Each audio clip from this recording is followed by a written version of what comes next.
नमस्कार, सियासी अखाड़ा देख रहे हैं आप। मैं हूं आपके साथ वरुण गोयल। गुरुग्राम, मानेसर, फरीदाबाद में निगम के चुनाव होने हैं। एनसीआर का इलाका है। इस चुनाव को लेकर के लंबे समय से चर्चा चल रही है। बार बार नेताजी लोग तैयारी करते हैं, बार बार चुनाव कब होंगे इसको लेकर के मामला अटक जाता है। एक बार फिर से सुगबुगाहट तेज हुई है। माना जा रहा है कि चुनाव जो हैं वो जल्द ही हो सकते हैं। एक तो इस चुनाव में देरी का इम्पैक्ट क्या है ये समझेंगे, दूसरा ये कि क्या इसे वाकई सेमीफाइनल के तौर पर देखा जाए, और तीसरा ये कि ये जो चुनाव है ये आने वाले चुनाव के लिहाज से क्या एक जो मोमेंटम है उसे सेट करने में एक बड़ी भूमिका निभा सकते हैं। और सभी पार्टियों का जो जोर है उसमें यह समझना होगा कि जो देरी है वो कितना नफा या नुकसान पहुंचा रही है। चर्चा करेंगे, पहले रिपोर्ट देखिए। गुरुग्राम नगर निगम और मानेसर में निगम चुनाव का इंतजार खत्म होने वाला है। संभवतः आने वाले अप्रैल के अंत या फिर मई की शुरुआत में इन दोनों जगहों पर चुनाव संपन्न होंगे। गुरुग्राम में इस बार 35 की जगह 40 वार्ड बनाए गए हैं, जबकि मानेसर के 20 वार्ड में चुनाव होने वाला है। गुरुग्राम नगर निगम के मेयर और पार्षदों का कार्यकाल नवंबर 2022 में ही पूरा हो गया था, जबकि मानेसर नगर निगम का गठन दिसंबर 2020 में हुआ। इसलिए और यहाँ पर पहली बार चुनाव होने जा रहा है, जिसे लेकर गर्मी के साथ ही राजनीतिक सरगर्मियां बढ़ना भी तय है। 2024 की तैयारियों के साथ जमीनी स्तर पर अपनी पकड़ साबित करने में जुटी राजनीतिक पार्टियां जिस तरह से तैयारियों में लगी है, उससे बात तो स्पष्ट है कि हरियाणा की नजर से इन जगहों पर होने वाले चुनाव को हरियाणा विधानसभा चुनाव 2024 और फिर लोकसभा चुनाव 2024 के लिए सेमीफाइनल कहना गलत नहीं होगा, क्योंकि यहाँ पर होने वाले चुनाव जमीनी स्तर पर पकड़ को साबित करने का काम करेंगे। खैर, ये तो आने वाला वक्त बताएगा किसकी कितनी तैयारी और कौन किस पर भारी। ब्यूरो रिपोर्ट, जनता टीवी।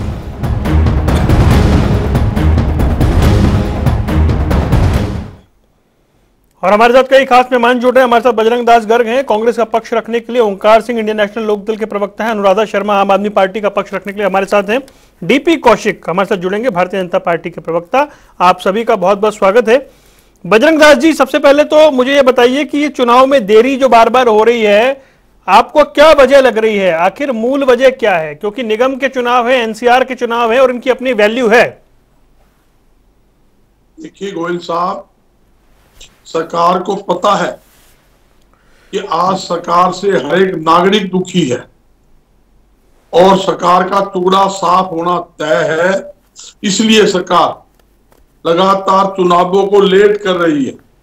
जिस प्रकार आपने देखा, पंचायत चुनाव भी इस सरकार ने 2 साल लेट करवाए और पंचायत चुनावों के अंदर का टुकड़ा साफ हो गया और पूरे सरपंच आज इनके खिलाफ सड़कों के ऊपर है। आज अनेकों मुद्दे नगर निगम के अंदर है। नगर निगम के अंदर आप देखोगे, आउट टैक्स में अनाप शनाप बढ़ोतरी, विकास का मामला, सड़कें टूटी पड़ी है। जहां तक कि फरीदाबाद, मानेसर, जो गुड़गांव की बात है, निकासी की व्यवस्था ठीक नहीं है। 200 करोड़ रुपए का बिना काम करवाए फर्जी टेंडर देकर, फर्जी बिल बनाकर 200 करोड़ रुपए का हाल ही में नगर निगम के अंदर घोटाला किया गया। और सबसे बड़ा मुद्दा आज प्रॉपर्टी आईडी का है। प्रॉपर्टी आईडी का ठेका 18 करोड़ 11 लाख रुपए में जयपुर की कंपनी, जिसका नाम यासी कंपनी है, उसको दिया गया। और नगर निगम के जितने 6 मेयर थे, लगभग कमेटियों ने प्रस्ताव पास करके, जिसके अंदर सोनीपत और हिसार की कमेटी का विशेष उन्होंने प्रस्ताव पास किया। हिसार का मेयर बीजेपी का है। उन्होंने कहा भी ये सर्वे जो हुई है सरासर गलत हुई है और इसकी पेमेंट रोककर इसके खिलाफ कार्रवाई की थी। मगर उसके 18 करोड़ 11 लाख का टेंडर देने के बावजूद भी सरकार के दबाव में 65 करोड़ से ज्यादा का भुगतान कर दिया गया। और आज जनता अपनी प्रॉपर्टी ठीक करवाने के लिए नगर निगम के अंदर धक्के खा रही है। एक बड़ा भारी मुद्दा एक प्रदेश के अंदर है, बड़ी भारी समस्या है। तो इसलिए सरकार इनसे सरकार से लोग मुक्ति चाहते हैं और नगर निगम के अंदर तीनों जो चुनाव होने हैं, गुड़गांव, फरीदाबाद, मानेसर, तीनों जगह कांग्रेस अच्छे वोटों से सिंबल पे लड़ेंगे प्राप्त है जी। सिंबल पे लड़ेंगे ना? बिल्कुल सिंबल पर लड़ेंगे। तीनों हमारे हाईकमान ने फैसला कर दिया। चौधरी भूपेंद्र सिंह हुड्डा और हमारे उदयवान जी का बयान आ चुका है। उसकी कमेटियां हमारी बन चुकी है। कमेटी बने ने 2 महीने हो गए। फरीदाबाद की कमेटी में मैं भी हूँ। एक हमने जो कमेटी बनाई है उसकी जो फरीदाबाद जो हमारे पास है, ठीक है। तीनों जो है हम कांग्रेस पार्टी के पार्षद भी है, मेयर भी है, हम सिंबल पर लड़ेंगे। और मैं दावे के साथ कहता हूं आपके चैनल के ऊपर, ये बहुत प्रमुख जनता टीवी चैनल है, पूरा देश देखता है, कांग्रेस पार्टी विजय प्राप्त करेगी। इतना ही नहीं, 2024 के अंदर जो लोकसभा चुनाव और विधानसभा चुनाव अभी निगम पे रही है ना सर, मैं बता रहा हूँ वैसे थोड़ा सा आपको इशारा, उसके लिए भी हमारी तैयारियां पूरी है। ठीक है, वहां भी कांग्रेस वो चुनाव होंगे तो उससे भी चर्चा करेंगे। चलिए ठीक है, मैं लौटूंगा। डीपी कौशिक साहब जुड़ गए हैं भारतीय जनता पार्टी से। कौशिक साहब, एक तो ये निगम है, इसके चुनाव को लेकर के बजरंग दास जी कह रहे हैं कि आप लोग डरे हुए हैं, आपको लगता है हार जाएंगे, इसलिए बार बार देरी से चुनाव करवा रहे हैं। और वो कह रहे हैं कि ये जो तमाम चीजें आपने शुरू की थी, हाउस टैक्स को लेकर के या ये जो आईडी वाला काम हुआ था, इन तमाम चीजों की वजह से जनता नाराज है और इस वजह से चुनाव आप देर करवा रहे हैं। देखिए, जनता किससे नाराज है किससे नहीं हो तो ये प्रदेश की जनता और देश की जनता बताएगी। बजरंग जी अपने सपनों में रह रहे हैं, इनको सपने लेने दीजिए ना, आप मना क्यों कर रहे हैं सर? लोकसभा 2024 का भी ले रहे हैं, 2029 का भी ले रहे हैं और या अभी का भी ले रहे हैं। छोटे चुनाव का तो बात ही नहीं कर रहे। छोटे चुनाव की जहां तक बात है, निचली पंचायतों की, पीछे आपने देखा होगा कितना बुरा हाल हुआ। ये चुनाव सिंबल पर नहीं लड़ सकते। जिस पार्टी को इतना कॉन्फिडेंस नहीं है अपने ऊपर और जिस पार्टी का कोई आज तक संगठन नहीं बना, चुनाव लड़ने की बात कर रहे हैं, तो मुझे लगता है ये सपने के अलावा और कुछ नहीं दिखाई देता मुझे। नहीं, लेकिन आप देरी करवा रहे हैं क्या चुनाव में?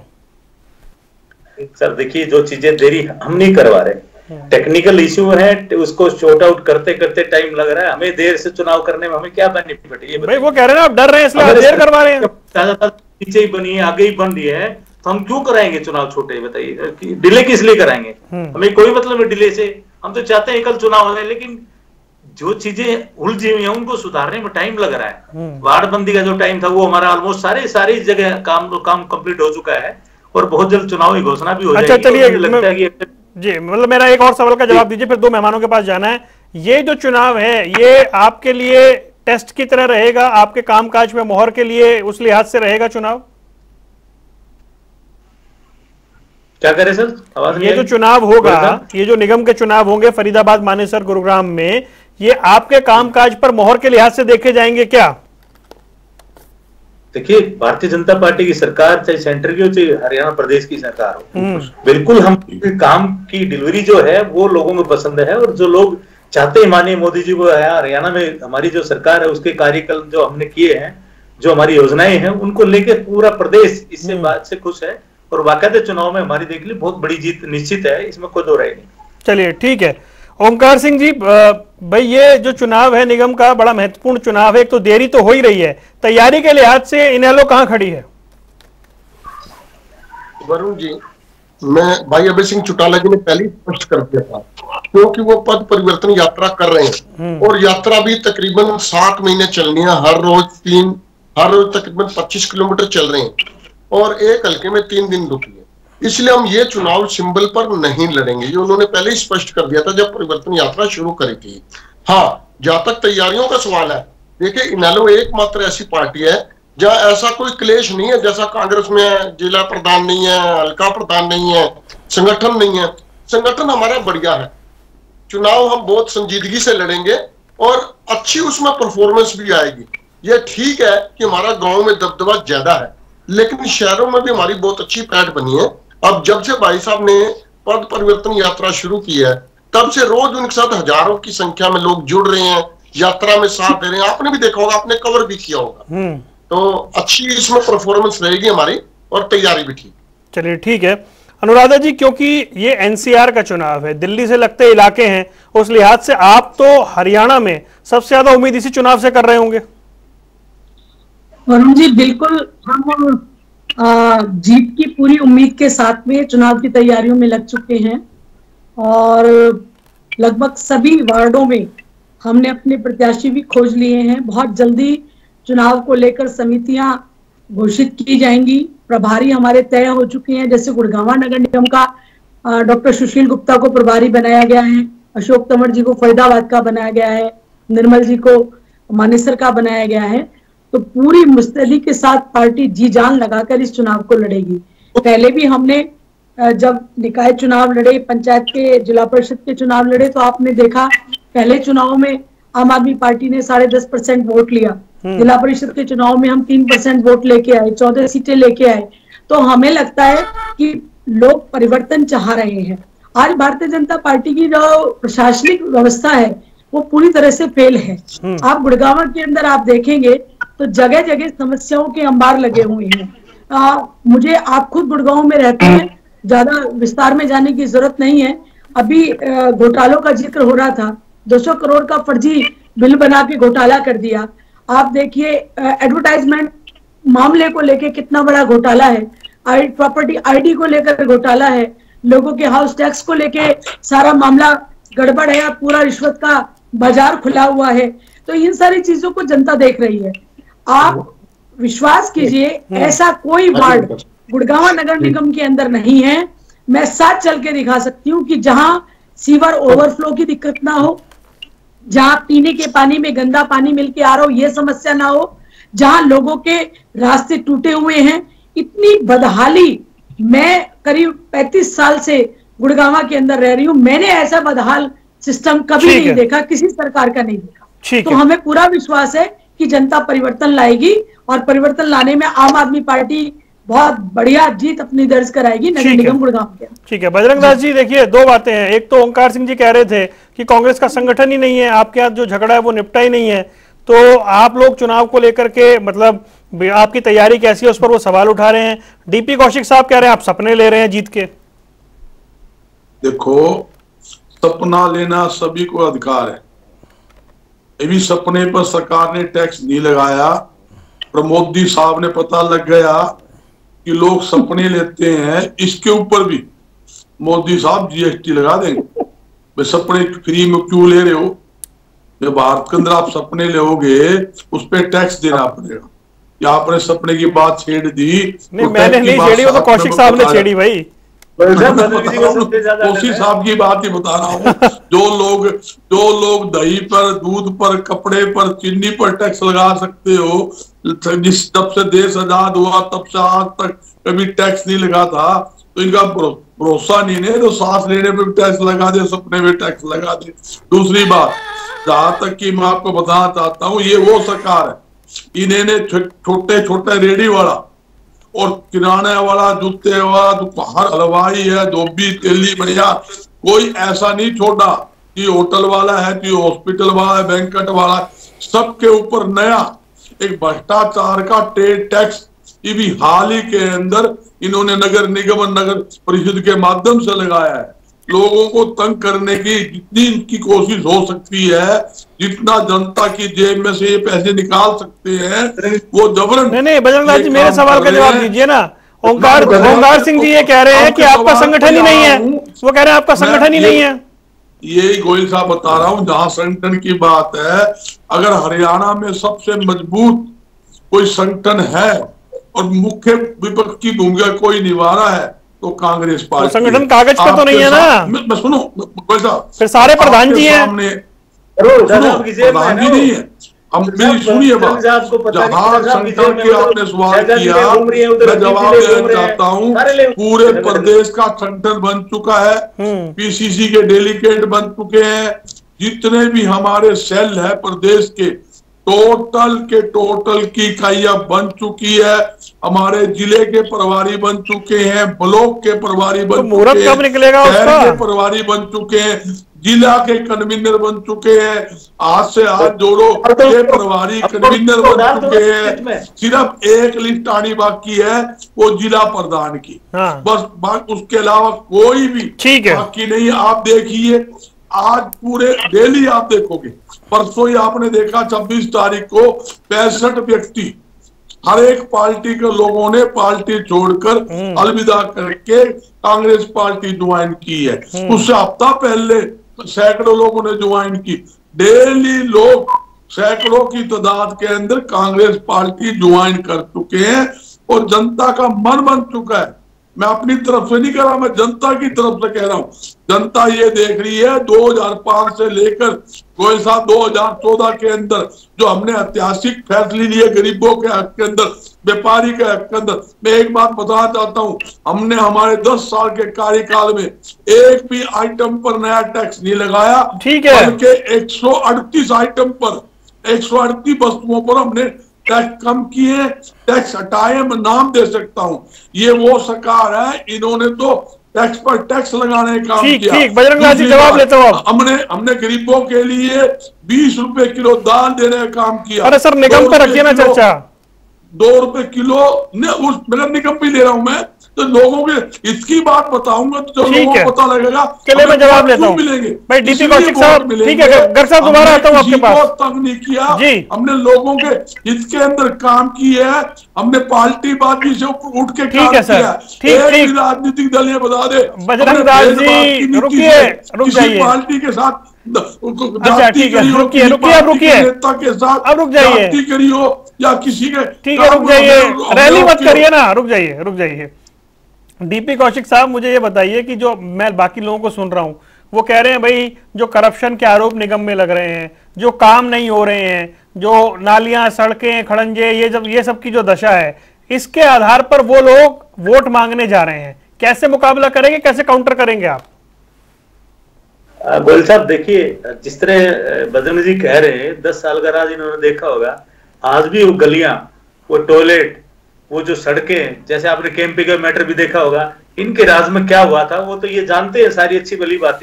हुड्डा साहब ने किस लिए के बंदरबाट की थी, कैसे लूट खसोट मचाई थी सरकार 10 साल की सरकार। हमारे राज के अंदर जो सड़कें बनी उसकी बजरंग लाल जी उनकी बारी है, रुकिए उनकी बारी है। ये बता दो बजरंग लाल जी उसकी रिपेयर करवाई। बजरंग लाल जी रुकिए, उनकी बारी है। ये ट्रेड टैक्स नहीं था, हमने ट्रेड टैक्स गर्ग साहब फिर लगा दिया।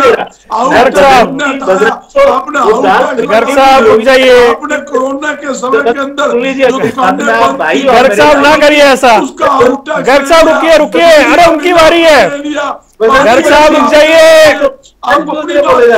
गर्ग साहब रुकिए ना, जवाब लेने दीजिए भाई। सर ऐसा है ना, बजरंग जी को वो दाल फ्री नहीं मिल रही क्योंकि जो इनके राज में हुड्डा साहब ने जो अपने क्षेत्रों को दाल फ्री देने का या बीपीएल कार्ड बनाने का जो काम किया था ना, और जिनको फ्लैट छोटे छोटे जो होते थे सारे इनके, मैं कहता हूँ इनके प्रधानों तक के फ्लैट, मतलब गरीबों के फ्लैट ही लेके बैठे हुए।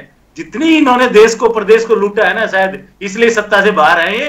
और आने वाले टाइम में बता रहा हूं मैं, ये पता नहीं, देखो अब तो जो हालात आप देख ही रहे हैं, कहने की जरूरत नहीं, पूरा देश ही देख रहा है। कांग्रेस का भविष्य नहीं है, धरातल पे कांग्रेस कहीं नहीं है। ये बजरंग जी के मन में जरूर बैठी हुई है कांग्रेस, हुड्डा साहब के मन में बैठी हुई है। कहीं सेंटर में, प्रदेश में हम लोगों ने काम किए हैं, काम के बुत्ते पे वोट मांगेंगे और माननीय मोदी जी जो कर रहे हैं वो आप काम के बुत्ते पे वोट मांगेंगे, आपके विरोधी जो बताएंगे काम नहीं हुआ, मतलब सीधी सीधी बात है ना, इसमें तो कुछ छुपा नहीं है। कौन मानेगा बताइए? ये अपनी वो तो बचा नहीं पा रहे, अपनी प्रदेश के लोगों में क्या इनकी पैठ है, क्या ये देख रहे हैं, इनके नेता क्या देख रहे हैं, इनका भविष्य क्या है मुझे बताइए। चलिए ठीक है, वो जी क्या जो है इनका कोई लीडर नहीं है, आगे में कौन लीडर इनका बताइए मुझे एक बार। ओंकार सिंह जी, मेरा सवाल आपसे ही है जी, आता हूँ कौशिक साहब आता हूँ। ओंकार सिंह जी, मैं ये जानना चाह रहा हूँ कि इसे हम छोटा चुनाव तो कह देते हैं, लेकिन जितनी आबादी फरीदाबाद, मानेसर, गुरुग्राम में है, एक मोमेंटम सेट करने में इस चुनाव की कितनी बड़ी भूमिका आप देखते हैं? आप सिंबल पर नहीं लड़ रहे हैं क्योंकि आप व्यस्त हैं, लेकिन इस चुनाव से कोई दिशा या दशा तय होगी आगे की? वरुण जी देखिए, चुनाव ये छोटा नहीं है, बहुत बड़ा चुनाव है। आबादी के हिसाब से भी बड़ा है और लोकतंत्र के हिसाब से तो छोटे से छोटा चुनाव बड़ा चुनाव होता है जी। क्योंकि जनमत की ही यहाँ पे वैल्यू है और किसी चीज की वैल्यू नहीं है। जनता सुप्रीम, बहुत बड़ा चुनाव है। और मैं बताना चाहूंगा, प्रत्येक चुनाव का अपना एक अलग महत्व होता है, लेकिन ऐसा नहीं है कि इस चुनाव का महत्व नहीं है। इस चुनाव का महत्व इस चुनाव तक ही रहता है, क्योंकि यहाँ पे अलग अलग वार्ड्स में जो चेहरे होते हैं उनको वोट डलती है, या पार्टीबाजी ढूंढ रह जाती है। और जहां तक ये सत्ता पक्ष के मेरे भाई थे बीजेपी के बड़ी बड़ी बातें कर रहे हैं, आज देखिए कोई एक वर्ग बता दीजिए वरुण जी जो शांत हो, जो सड़क पर ना हो। यहाँ तक कि सरपंचों को भी लठ मार दिए इन्होंने, ये लोकतंत्र पर विश्वास करने वाले लोग नहीं है, लठतंत्र पर विश्वास करते हैं। और दूसरी बात, ये नगर निगम के चुनाव पहले ही लेट करवा रहे हैं। मैं अंबाला छावनी रहता हूँ, यहाँ नगर निगम था, 2013 में चुनाव हुए थे यहाँ पे, 2023 आ गया, चुनाव नहीं हुए। 2013 के बाद 18 में ड्यू हुए थे। अंबाला छावनी को नगर निगम से बाहर निकालकर नगर परिषद बना दिया गया और नगर परिषद का भी चुनाव 1 साल के अंदर कराना था। आपके यहाँ तो कैंटोनमेंट होगा ना सर? नहीं, हमारे यहाँ पे कैंटोनमेंट बोर्ड का एरिया अलग है। अच्छा। नगर परिषद अलग है। नगर परिषद के चुनाव आज 10 साल हो गए हैं, यहाँ चुनाव नहीं हुए। ये सरकार भाग रही है, उसका कारण है क्योंकि इनके जो कर्म है ना, इनके सामने आने वाले हैं। प्रॉपर्टी आईडी बनाई इन्होंने, 42,71,000 लोगों का प्रॉपर्टी का डाटा इन्होंने करप्ट कर दिया। परिवार पहचान पत्र को लेके आए, ये प्रयोग कर रही है सरकार जनता के ऊपर। परिवार पहचान पत्र को लेके इन्होंने 10 लाख लोगों के पीले राशन कार्ड काट दिए, 5 लाख लोगों की पेंशन काट दी। ये प्रयोग कर रहे हैं। और देखिए, पद परिवर्तन यात्रा जो भाई साहब चला रहे हैं, उन्होंने स्पष्ट किया। पहली बात तो हम ये पीपीपी इसको पैक कर देंगे, रद्द कर देंगे पीपीपी को। दूसरा, जो पेंशन इन्होंने काटी है वो पेंशन वापसी बहाल करेंगे और जो कटी हुई पेंशन है सूद समेत जो उसके पीड़ित है उसको वापस की जाएगी। तीसरा, परिवार पेंशन हम 7500 करने वाले हैं। 1 मिनट लूंगा बस मैं। 7500 रुपए इनेलो परिवार पेंशन करेगी।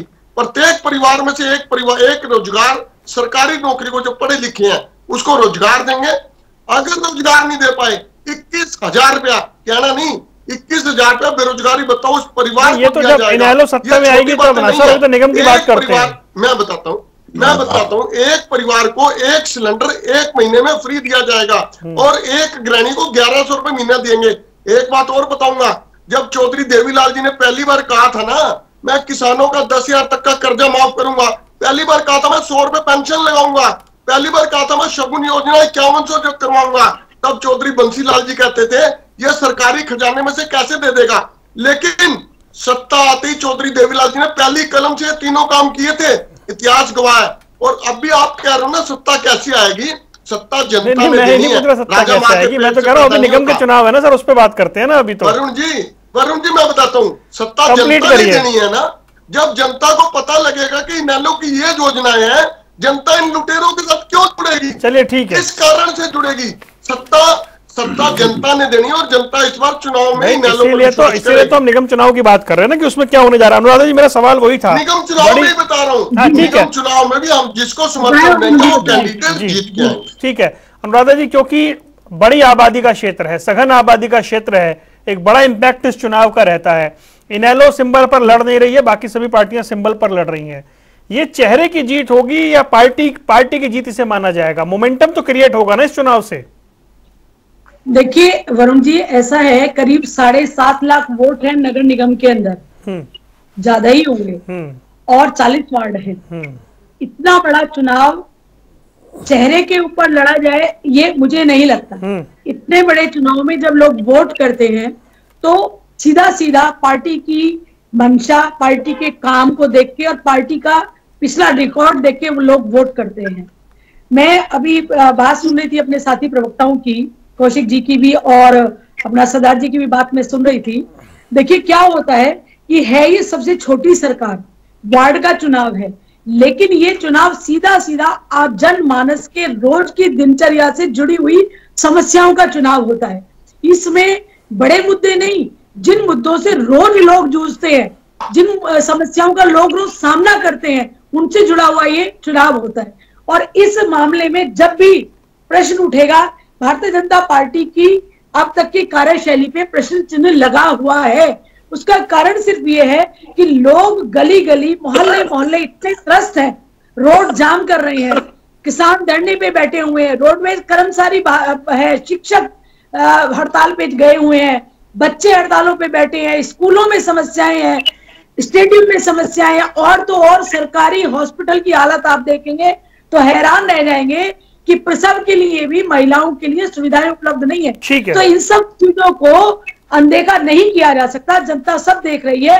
और आम आदमी पार्टी जो विशेष रूप से स्वास्थ्य और शिक्षा के मुद्दे को लेके लोगों के बीच में जाएगी, जो अपने काम को लेके लोगों के बीच में जाएगी, सफाई को लेके लोगों के बीच में जाएगी। आप देखिए, अरबों खरबों रुपए का बजट सफाई स्वच्छता अभियान के नाम पे भारतीय जनता पार्टी ने खर्च कर दिया, लेकिन आप गुड़गांव में आके देखो, बताने की जरूरत नहीं पड़ेगी, सड़क के किनारे आपको दुनिया भर के कूड़े के ढेर सड़ते हुए मिलेंगे। तो मैं ये कहना चाहती हूँ कि लोगों को बिल्कुल बदलाव चाहिए, लोगों को काम चाहिए और लोग पार्टी की रीति नीति को देख के वोट करेंगे। इसलिए हमें पूरा विश्वास है कि परिवर्तन आएगा और आम आदमी पार्टी जीत हासिल करेगी। बजरंग दास जी, जो जीतेगा उसका माहौल मान लिया जाए। देखिए, ये बात तो ठीक है, ये नगर निगम चुनाव जो है बहुत महत्व चुनाव है, इसका असर विधानसभा और लोकसभा में पड़ेगा, इसमें कोई दो राय। तो ये मान लेना चाहिए कि सेमीफाइनल ये चुनाव है। मगर एक बात जरूर कहूंगा, चुनाव के साथ साथ जो चुनाव होता है ये पार्टी का चुनाव होता है। पार्टी के साथ जो कैंडिडेट लड़ता है उसका चेहरा भी वो बड़ा एक महत्व रखता है। आदमी अच्छा होगा तो उसको पर्सनल वोट मिलती है और पर्सनली लोग जुड़ते हैं, इसमें कोई दो राय नहीं। मगर जिस प्रकार मेरी बहन जी ने भी कहा, ये हकीकत बात है, आज हरियाणा के अंदर ना अच्छी शिक्षा है ना अच्छी चिकित्सा है। सरकारी हॉस्पिटलों के अंदर आप चले जाओ, सड़ रहे हैं। अगर सरकारी हॉस्पिटल का बाढ़ देख लो तो इतनी बदबू मारते हैं, चद्दर इतनी सड़ी होती है कि आदमी उस बाढ़ के अंदर घुस नहीं सकता। डॉक्टरों की कमी है, स्टाफ की कमी है, मूल सुविधा की कमी है। सरकारी स्कूलों के ये हालत है, सरकारी स्कूलों में बच्चे ताला मार कर स्कूल के बाहर ताला मार के बाहर धरना दे रहे हैं। ना हिंदी का टीचर, कहीं कहीं इंग्लिश का टीचर नहीं है, कहीं मैथ का टीचर नहीं है, कहीं प्रिंसिपल नहीं है, स्कूलों में बच्चों के लिए बैठने के लिए बेंच तक नहीं है, मूलभूत सुविधा नहीं है। मैं जवाब लेता हूं। की हालत बद से बदतर कमरे की हालत आज गोयल साहब बनी हुई है। तो लोग सारी चीज कंपेयर करेंगे, ये सारा एजेंडा जो है नगर निगम के अधीन होता है, विकास का भी आता है, भ्रष्टाचार का भी आता है, सफाई का मुद्दा भी आता है, सड़क का भी आता है, सीवरेज का भी आता है। सारे मुद्दे के अंदर ये भारतीय जनता पार्टी फैल सिद्ध हुई है। आप महानगरों में अच्छा, जवाब लेने दीजिए। छोटे छोटे शहरों में क्या हाल होगा आपके सामने।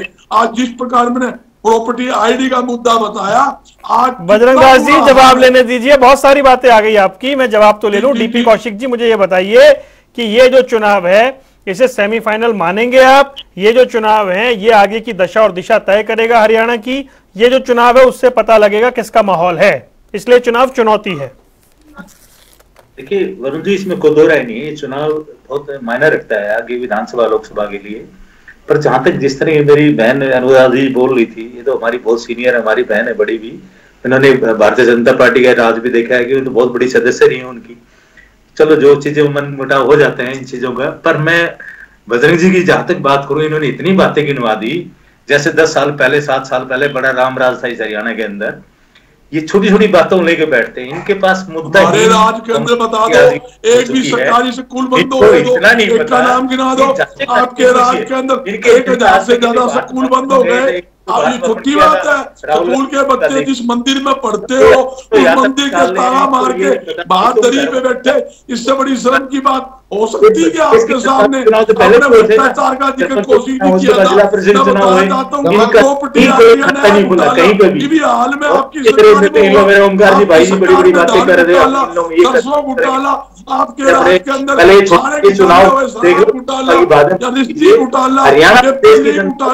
नौकरी घोटाला, देखा भारतीय जनता पार्टी के साथ है, आदरणीय मोदी जी के साथ में है।